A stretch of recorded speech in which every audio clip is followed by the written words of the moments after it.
Salamat sa patuloy na pagsuporta sa ating channel. Ang asawa kong tinitingala ng lahat, ating subaybayan ang buhay ni Daryl Darby. Kabanata 4096. Hindi na nagdalawang isip ang mga sundalo. Pumalakpak sila pasulong, mahigpit na nakaharang sa pasukan ng kuweba. Pulang-pula ang mukha ni Daryl sa sobrang galit sa isang iglap. Walang hiya talaga si Grunt. Inutusan niya ang mga sundalo na lipulin ang kuweba dahil lamang sa hindi siya ng ahas na pumasok dito. Sa totoo lang, maganda ang kanyang mapanirang plano. Dahil ang daan-daang sundalo ay malapit ng sirain ang kuweba, hindi nag-isip si Daryl bago siya sumigaw ng, "Hindi ba't palagi mo akong gustong labanan, Grunt? Eto na ang pagkakataon mo." Lumabas si Daryl sa kuweba nang umalangaw ang mga salita. Pumailan lang sa hangin. Isang imposibleng malakas na aura ang sumabog mula sa katawan ni Daryl nang mag-shift ang atmosphere sa paligid niya sa isang iglap. Hindi napigilan ni Grunt at ng mga sundalo ang matalim na paghingal nila nang maramdaman ang aura ni Daryl. Siya ang bawat Kat-Anji tanging sinabi ng mga sinaunang ninuno sa kanya, na may kakayahang gumawa ng isang aura na napakalakas sa kabila ng kanyang diwatang kaluluwa na hindi pa ganap na nakaka-recover. Pinagmamasdan ni Grunt ang lamig sa gitna ng kanyang pagkabigla. Hinding-hindi niya iyon mabubuhay kung hindi niya inalis si Daryl. Kasabay nito, napuno rin ng saya ang puso ni Grunt. Akala niya ay mananatili si Daryl sa kuweba. Hindi pa ba siya lumabas? Hindi nagdalawang isip si Grunt kahit na nababalot siya ng emosyon. Siya ay umungal, "Napakabuti, sa wakas ay naipakita mo na ang iyong sarili." Palaging sinasabi ng kanyang kamahalan na ikaw ang pinakamagaling sa siyam na pangunahing kontinente. Isang malakas na aura ang lumabas sa katawan ni Grunt nang itinaas niya ang kanyang kamay sa mabilis na paggalaw at ibinaba iyon sa direksyon ni Daryl. Nang inag ang balingkinitang figure ni Leia sa nakita, tumibok ang puso niya. Sumigaw siya, "Kagalang-galang na Master Darby, mangyaring mag-ingat." Ngumiti si Daryl sa kanya, siniguro si Leia na hindi na kailangang magpanik. Pagkatapos noon, sinalubong ni Daryl ang pag-atake. Itinaas niya ang kanyang mga palad para gumanti sa atake ni Grunt. Habang nagsasalpukan ng dalawang palad, isang nakakabinging boom ang umalangaw sa hangin. Malapit na sinundan ito ng malakas na puwersa na bomb-alot sa kapaligiran sa kanilang paligid. Bahagyang umindayog si Grunt, ngunit agad niyang nakuha ang balanse. Sa kabilang banda, lumipad si Daryl ng mahigit 10 metro sa himpapawid na may mapurol na ugong. Maliwanag na mas naapektuhan si Daryl sa welga kaysa kay Grunt. Ang ungol ay hindi mas masaya. Kaya, tama siya, pagkatapos ng lahat. Hindi pa lubusang nakakabawi ang lakas ni Daryl at hindi pa siya kalaban. Walang paraan na palayain siya ni Grunt ng buhay. Malamig na ngumiti si Grunt kay Daryl. Iyon lang ba ang kayang gawin ng siyam na Heaven Sage? Kahit isang hampas ay hindi niya kaya. Itinaas ni Grunt ang kanang kamay sa ere. Ang isang gintong sibat ay dahan-daang nagkatotoo. Ang sibat ay halos hindi itinuturing na anumang bagay sa makadiyos na rehiyon ngunit sapat pa rin para magamit ng mga sundalo nito. Sa konteksto ng siyam na mainland, ito ay talagang isang bihirang kayamanan. Ang temperatura ng kanyan ay tila bumaba ng napakabilis sa paglitaw ng gintong sibat. Napahawak si Leia sa kanyang mga palad habang nagdarasal ng tahimik sa pangalan ni Daryl. Halos hindi makaiwas si Daryl sa huling galaw na una pa lang. Nang bumunot ng sandata si Grunt, siguradong gulo iyon para kay Daryl. Dahil sa kasiyahan ni Daryl, namula ang mukha ni Daryl. Tiyak na napagtanto ni Grunt na ang lakas ni Daryl ay hindi pa nakakabawi, kaya siya ay naging walang ingat. Ang kanyang susunod na hakbang ay tiyak na isa sa mga dakilang kapangyarihan. Kailangang gumawa ng paraan si Daryl para harangan ito kahit papaano. Habang nagbubulungan si Daryl sa sarili, pinitik ng malakas ni Grunt ang braso niya. Isang nakakatalam na tili ang tumunog mula sa gintong sibat, na sinundan ng isang gintong sinag ng liwanag na pamunit sa kalangitan at lupa. Kumatok ito sa direksyon ni Daryl. Wala nang panahon si Daryl para mag-isip pa. Ibinigay ang lahat ng kanyang lakas at kapangyarihan ng ninuno ng ibon, naglagay siya ng isang proteksyon na kalasag sa paligid niya. Ang ginintoang sinag ay marahas na bumangga sa proteksyon na kalasag, agad itong nabasag. Si Daryl ay pinalipad ng ilang daang metro paatras na may mapurol na ugong. Malakas siyang lumapag sa pasukan ng kuweba. Ang kapangyarihan ng diwata ng kaluluwa ni Daryl ay hindi pa ganap na nakakabawi. Buong lakas ang pag-atake ni Grunt, na kahit na ang kapangyarihan ng ninuno ng ibon ay hindi maaaring ilihis. Ang kapangyarihan ng ninuno ng ibon ay kahanay ng lakas ni Daryl. Kung mas malakas siya, mas malakas din ang kapangyarihan ng ninuno ng ibon. Sa kaibahan, kung siya ay masyadong mahina, hindi niya lubos na magagamit ang kapangyarihan ng Bird Ancestor. Kabanata 4,977. Kagalang-galang na Master Darby. Naiiyak sa gulat si Leia sa eksenang nasa harapan niya, nasusulat ang pag-aalala sa kabuuan niya. Tumigas ang tingin ni Grunt kay Daryl habang nagsasalita na may halos hindi natatagong kasiyahan. Ano pa bang meron ka? Halika, ilabas mo lahat bago ka mawalan ng pagkakataon. Habang nagsasalita siya, mabilis na dumapo si Grunt sa pasukan ng kuweba. Hinawakan niya ang ginintuang sibat sa kanyang kamay, naglalaan ng oras para makalapit kay Daryl. Nang makita ang paglapit ni Grunt ay napuno si Daryl ng hindi maipaliwanag na galit, ngunit mayroon ding kawalan ng kakayahan. Tumigil ka. Bago pa siya makalapit, may sumigaw na sa hangin. Lumitaw si Leia sa harap ni Daryl sa isang mabilis na galaw, hinuronggan siya ng kanyang figure. Hindi mo sasaktan ang kagalang-galang na si Master Darby hanggat nandito ako. Tinitigan ni Leia si Grunt na patay sa mata, ang kanyang Kat-Anji tanging katangian ay tumigas ng may determinasyon.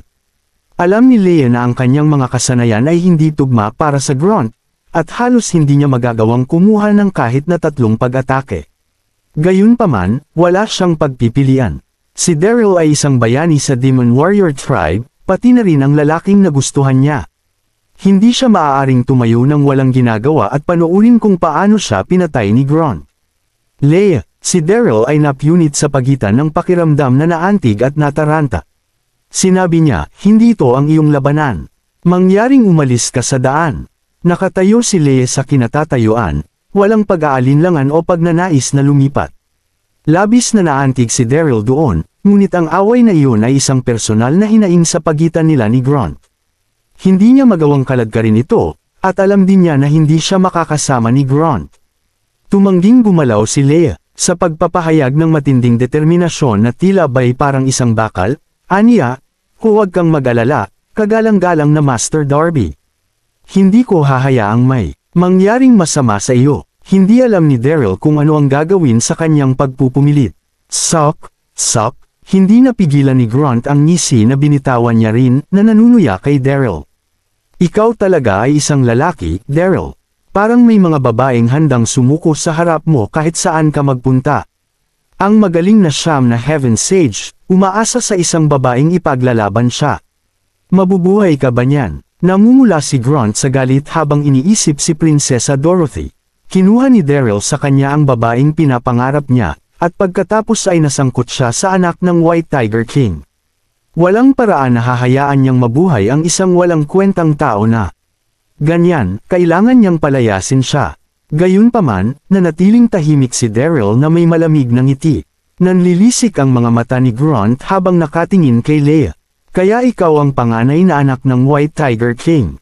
Binibining Leia, hayaan mong ito ang maging isang babala na si Daryl Darby ay walang iba kundi ay isang malabag na bastos, at walang mabuting maidudulot sa pagtulong sa kanya. Tumahimik ka. Agad na gumanti si Leia, malamig na sinabi, ang kagalang-galang na Master Darby ay isang bayani sa tribo ng Demon Warrior, at isa siya sa mga pinakadakilang lalaking kilala ko. Hindi siya katulad ng inilarawan mo. Itinaas ni Leia ang kanyang mga kamay, nakahanda para makipaglaban. Ang kanyang ekspresyon ay nakamamatay na solemn na. Ipaalam mo ngayon na, hanggat narito ako ngayon, hindi mo sasaktan si kagalang-galang na Master Darby. Ang kanyang boses ay maganda, ngunit ang kanyang tono ay walang pag-aalinlangan o awa. Nagdilim ang mukha ni Grunt habang namumula ang isang pangit na lilim ng pulang-pula sa kanyang mga salita. Siya ay isang kilalang general, na lubos na pinahahalagahan ng siyam na Heaven's Emperor. Mapapailalim ba siya sa gayong mga pahayag mula sa isang babaeng Demon Warrior? Ano ang sasabihin ng mga tao kung lumabas iyon? Magaling, napangiti si Grunt, ninisyan si Leia. Huwag mong sabihing hindi ko sinubukang maging mabait. Hindi ako nagtitipid sa iyo ng anumang awat dahil lang sa anak ka ng White Tiger King. Umalis ka na, o guguluhin kita. Nang masama, nang matapos niya ang kanyang pangungusap, isang alon ng makajos na enerhiya ang nagmula sa katawan ni Grant. Umaalon ito sa hangin na naghahabi ng tensyon sa kapaligiran. Nang maramdaman ang kanyang aura, hindi komportable ang tibok ng puso ni Leia. Gayunpaman, nanatiling determinado ang kanyang mukha. Patuloy kang nagsasalita ng napakababa tungkol kay kagalang-galang na Master Darby, Grant, ngunit ikaw ang hamak dito. Ang iyong pananambang kay Master Darby ay nagdulot sa kanya ng kanyang paa, at dito ay sinusubukan mong madungisan muli ang kanyang pangalan. Ang mga imbecile na tulad mo ay nararapat na kunin out for good. Itinaas muli ni Leia ang kanyang kamay, nag-aantok ng mahabang espada. Kumikislap ito habang gumagalaw, na umaakay sa direksyon ni Grant. Malayong mahina si Leia, inilagay niya ang lahat ng kanyang kapangyarihan sa espada para protektahan si Daryl. Ang mahabang espada ay tumagos sa kapaligiran, bumagsak sa hangin na dinaanan nito. Leia, nagulat si Daryl nang makitang kumikilos si Leia. Siya scrambled to say, "Huwag kang padalos-dalos, please." Si Leia ay malayo sa kahinaan, ngunit siya ay halos walang kalaban-laban para sa Grant kapag ito ay dumating sa isang labanan. Si Grant ay, pagkatapos ng lahat, ang general ng Imperial Sky Palace at ang kanang kamay ng siyam na Heaven Emperor. Sumugod si Daryl para pigilan siya, ngunit huli na siya. Malamig na ngumiti si Grant nang umabant si Leia. Nakaugat siya sa kinatatayuan, ganap na hindi gumagalaw. "Gusto mo bang turuan ako ng leksyon? Sa tingin ko wala kang karapatan na gawin iyon." Ngumuso si Grant na naglalabas ng putok ng makajos na enerhiya. Ang mahabang gininto ang sibat ay nagkatawang tao sa kanyang mga kamay, naglalabas ng maningning na gininto ang sinag ng sinalubong niya ang pag-atake ni Leia. Kabanata 4,978. Agad na sumiklab ang isang matinding labanan sa pagitan ni Grant at Leia. Hawak ang kanyang mahabang espada, sinalubong ni Leia ang gintong sibat ni Grant, sunod-sunod na pag-atake. Nagbugay ito ng sunod-sunod na nakakabinging kalansing. Kinaya pa ni Leia noong una, pero naapektuhan siya ng pagod makalipas ang ilang round. Kakasali pa lang ni Grant sa isang tunggalian kay Daryl, kaya nawala ang maraming kaluluwa ng kanyang diwata. Paano niya nagawang magkaroon ng ganoong kapangyarihan sa ganoong sitwasyon? "Wala kang laban sa akin," binibining Leia. "Dapat sumuko ka na habang kaya mo pa." Napangisi si Grant sa gulat na ekspresyon ni Leia, umabant at ibinaba ang palad. Ang suntok ay lumitaw nang wala sa oras, at ang kuweba ay masyadong makitid para makaiwas si Leia. Sa isang sandali ng gulat, wala siyang ibang pagpipilian kundi ang ipatawag ang kanyang lakas upang harapin ang pag-atake. Nagtama ang mga palad ni Leia at Grant. Sa mapurol na ugong, napaatras si Leia habang namumutla ang mukha. Kung tutusin, mas malakas si Grant kaysa sa kanya. Walang laban si Leia sa kanya, lalo na sa huling pag-ataking iyon. Ikaw, ang tanging naramdaman ni Leia ay ang labis na kabagabagan sa kanyang dibdib, na pinipigilan niyang hawakan ang kanyang sarili patayo. Napatitig siya kay Grant sa gulat at galit. Masyadong malakas si Grant para sa kanya. Siya ay tapos na para sa. Akala niya kaya niyang protektahan si Daryl, pero hindi niya magawa. Malamig nang inisya ni Grant si Leia na may nakasulat sa buong mukha ng pagiging saplada. At naisip ko na ang anak ng White Tiger King ay may maipapakita man lang para sa kanyang pangalan. Iyon lang ang mayroon ka. Nagmamadaling sumugod si Grant, mabilis na tinapik ang acupoint ni Leia ng 2 beses. Agad na natigilan si Leia, hindi na makagalaw pa. Hindi napigilan ni Daryl ang galit. Sigaw niya kay Grant, "Hayaan mo siya, halimaw ka. Hindi dapat makapinsala sa iba ang ating mga personal na hinaing. Pakawalan mo siya." Lalo lang napangisi si Grant. "Wala kang karapatang kausapin ako ngayon." Sa isa pang mabilis na galaw, inabot ni Grant para silyuhan din ang acupoint ni Daryl. Sinubukan ni Daryl na iwasan ang kanyang mga daliri. Gayunpaman, nasugatan na siya, kaya hindi niya magawa iyon. "Grant, wala kang kwenta." Parang napako si Leia sa kinatatayuan niya, hindi siya makagalaw. Bumauhaw ang gulat at galit sa kanyang sentido nang makitang selyado na rin ang acupoint ni Daryl. Kinagat niya ang kanyang mga labi, umuungal kay Grant mula sa kinatatayuan niya. "Binabalaan kita, Grant, hayaan mo na kami, baka masiraan ng ulo ang tatay ko kapag nalaman niya." Gayunpaman, ngumiti lang si Grant sa kanya. Wala siyang ginawa, huminga ng malalim si Daryl. "Grant, Kung ituturing mo pa rin ang sarili mong lalaki, hayaan mo na siya. Wala itong kinalaman sa kanya. Nako, hindi ko alam na nag-aalala ka pala sa kanya, panunuyan ni Grant sa kanya. Habang sinusubukan mong magsalita para sa kanya, Daryl, mas lumiliit ang tsansang gusto ko siyang pakawalan. Mananahimik na lang ako kung ako sa iyo. Kagalang-galang na Master Darby. Napuno ng emosyon si Leia. Huwag sayangin ang iyong hininga sa kanya. Hindi niya tayo pababayaan. Pinag-isipan ko na magiging sulit ito kung mamamatay ako kasama mo. Halos ibinubuhos ni Leia ang kanyang kaluluwa sa kanyang mga salita habang nagsasalita siya. Nang aminin ni Leia sa kanyang sarili na in love siya kay Daryl 2 oras na ang nakakaraan, naging masaya at nahihiya siya sa realization. Kasabay nito, nakaramdam siya ng kahihiyan, dahil siya ay walang iba kundi ang anak ng White Tiger King. Sa mga tuntunin ng katayuan, halos hindi niya mahawakan ng kandila si Daryl. Noong nasa panganib si Daryl, muling nag-alala si Leia sa pagitan ng pag-aalala at pasasalamat. Nag-aalala siya dahil nasa matinding panganib si Daryl, at wala siyang magagawa para tumulong. Nagpapasalamat siya dahil maswerte siyang mamatay man lang kasama si Daryl. Nakakatuwang babae. Natagpuan ni Daryl ang kanyang sarili na parehong naantig at walang magawa nang makita niya ang kawalan ng takot sa mukha ni Leia. Grant. Itinuon ni Leia ang kanyang atensyon kay Grant, patuloy na sumigaw. Walang hiya ka, hamak na tanga. Kung papatayin mo ako, bilasan mo. Ipaghihiganti ako ng tatay ko sigurado. Si Leia ay lubos na nawala ng kontrol, ang kanyang galit ay ganap na nasakop sa kanya. Sinubukan ni Grant na huwag pansinin siya, ngunit kalaunan ay nawala ito. Ngumiti ito sa kanya, nanlaki ang mga mata niyang namumula. Naglakad siya papunta sa direksyon niya at nagpadala ng isang malakas na sampal sa mukha niya. Hindi gustong hampasin ni Grant si Leia. Gayunpaman, insulto siya ng isang babae. Paano niya nabubuhay iyon? Tinamaan ng sampal ang maaliwalas na pisngi ni Leia habang sumisigaw na agad itong namula. Ang lakas ng loob mong magsalita ng pabalagbag sa ating makadiyos na General. Tinitigan ng masama si Leia na may matinding sama ng loob habang inilalabas niya ang mga salita. Kabanata 4,999. Halos hindi mapigilan ni Grant ang galit. Ninakaw ni Daryl ang prinsesa sa kanya. Ano ang mali sa paghihiganti niya para doon? Gayunpaman, sa mga mata ni Leia, siya ay naging isang hamak na walang hiya at walang kwenta ta. Nagnakaw si Daryl ng babae ng iba, hindi ba ito mababa at walang hiya din? Walang intensyon si Grant na salakayin si Leia. Nakipagkasundo muna siya kay Oliver na sakupin si Daryl, pagkatapos ay isagawa ang isang detalyadong aksyon ng pagliligtas sa babaeng nasa pagkabalisa sa tulong ni Oliver.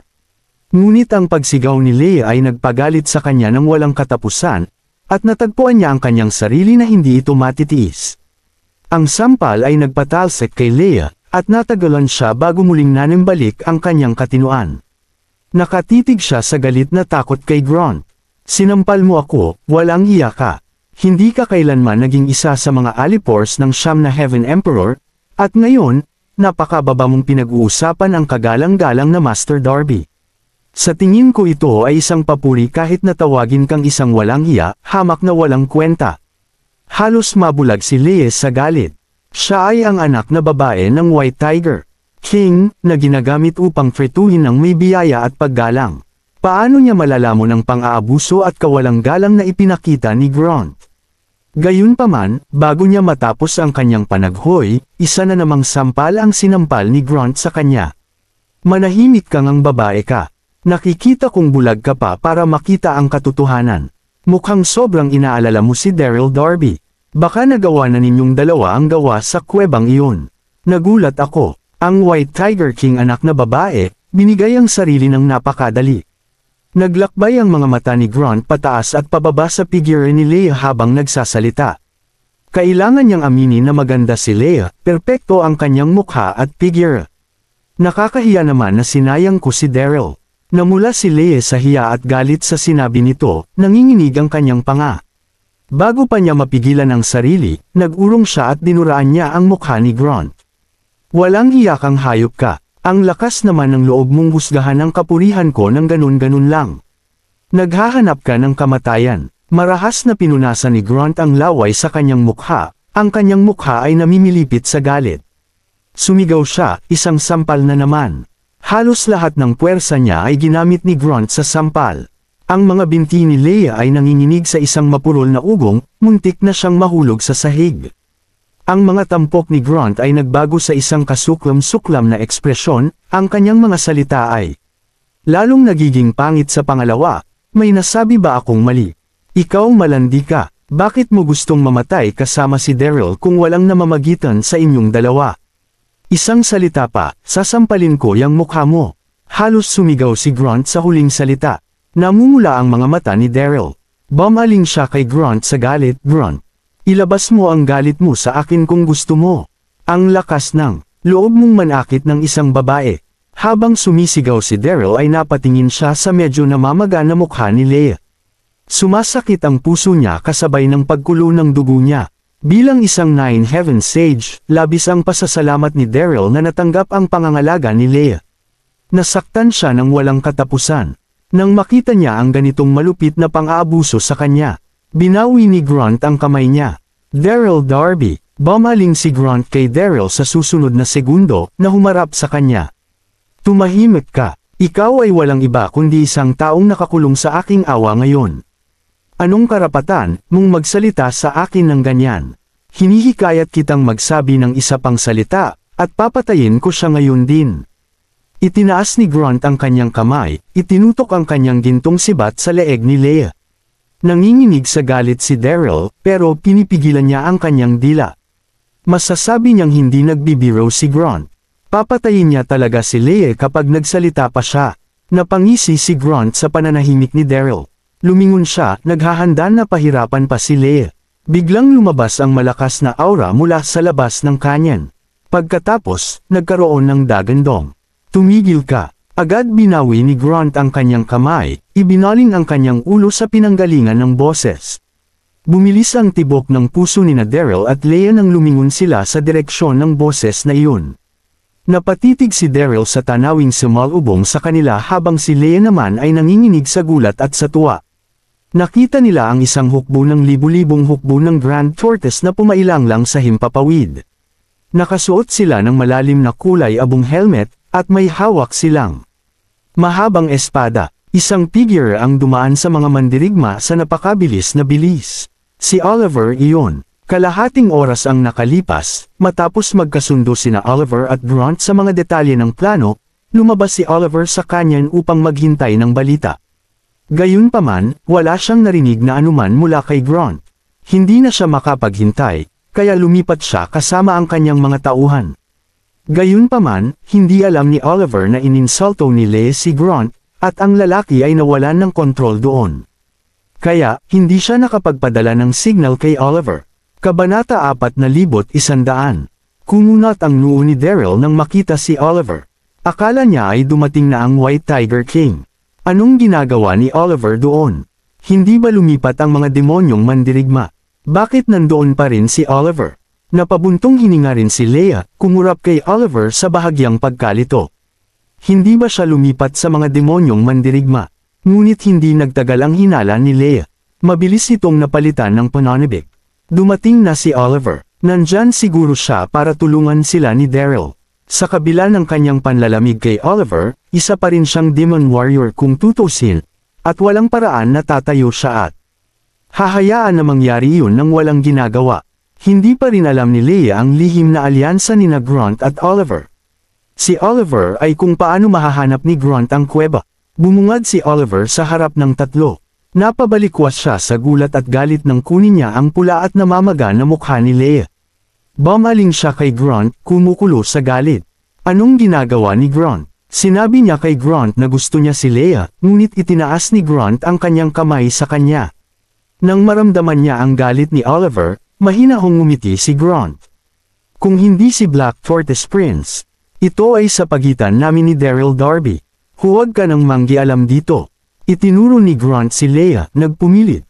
Ang babaeng iyon na tulungan si Daryl, tinaasan pa ako ng boses. Wala akong choice kundi turuan siya ng leksyon. Kalmado si Grunt habang nagsasalita, hindi nakakalimutang kainditan si Oliver ng maingat. Ang ungol ay tila hindi nababagabag, ngunit ang kanyang Puso ay tumibok ng may kaba. Hindi sisirain ni Oliver ang kanilang alyansa sa isang babae, hindi ba? Ipapaliwanag niya na si Leia ang unang nag-udyok sa kanya at nag-udyok sa kanya na hampasin siya. Kung tumanggi si Oliver na makakita ng kahulugan, wala siyang magagawa tungkol doon. Sa kindat at pagmamadaling paliwanag ni Grant, nakahinga ng maluwag si Oliver. Ngunit sa loob-loob niya, namumutla pa rin siya sa inis. Si Leia ang babae ni Oliver. Paano niya hindi pinansin ang katotohanang sinampal siya ni Grant? Oliver, noon lang nabalik sa katinuan si Leia at tinawag si Oliver. Iligtas mo kami, pakiusap. Biglang naramdaman ni Leia ang hindi maipaliwanag na pagmamahal kay Oliver. Dumating siya sa tamang oras, inalis niya ang pag-aalala para sa kaligtasan ni Daryl. Sabay titig ni Daryl kay Oliver. Bahagyang kumislap ang kanyang mga mata. Si Oliver ay anak ng Black Tortoise King, at nagdala siya ng ilang libong mandirigma. Walang paraan na ma-take sila ni Grant. Huwag kang matakot, Leia. Umirap si Oliver para tumugon sa mga iyak ni Leia. Wala nang maninakit sa'yo, ngayong nandito na ako. Nilingan ni Oliver si Grant. Wala akong pakialam kung anong rivalry mo kay Daryl Darby. Siya ang bayani ng Demon Warriors. Hayaan mo siyang umalis sa sandaling ito. Sa kabila ng kumukulo sa kanyang dibdib, hindi nang ahas si Oliver na tumawid sa Grant. Nasa kanyang awa pa rin si Leia. Higit sa lahat, kailangan niya si Grant para maglaro kasama ang kanyang kilos. Napangisi si Grant nang umalangaw ang mga salita sa hangin.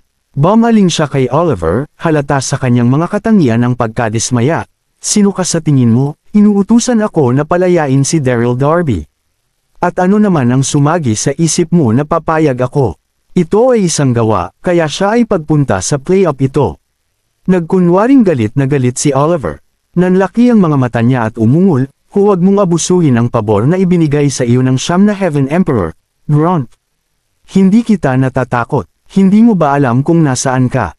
Itinaas ni Oliver ang kanyang mga braso. Mga mandirigma, palibutan sila. Sa kanyang utos, agad na gumalaw ang libu-libong mandirigmang Black Tortoise. Pinalibutan nila ng mahigpit si Grant at ang mga natitirang sundalo. Ang mga mandirigma ay sumasabog sa lakas, halos napunit ang kapaligiran at nagpapadala ng panginginig sa kanyang gulugod. Bahagyang natakot ang sundalo nang makita iyon. Ano ang nangyayari? Ano ang ginagawa ni Oliver? Nawawala ang kanyang katinuan ng ganoon. Hindi ba siya sumang-ayon sa isang alyansa kay Grant sa kampo? Nag-iba ang ekspresyon ni Grant habang nagkukunwaring galit. So alam mong pinapaborin ako ng siyam na Heaven Emperor. At ang lakas pa rin ng loob mong haminin ako. Naisip mo ba ang implikasyon noon? Papakawalan mo sila, o mamatay? Malamig na tugon ni Oliver. 2. Continued. Maraming salamat po, mga kamaster. Paki-subscribe, and hit the notification bell para sa susunod nating kabanata.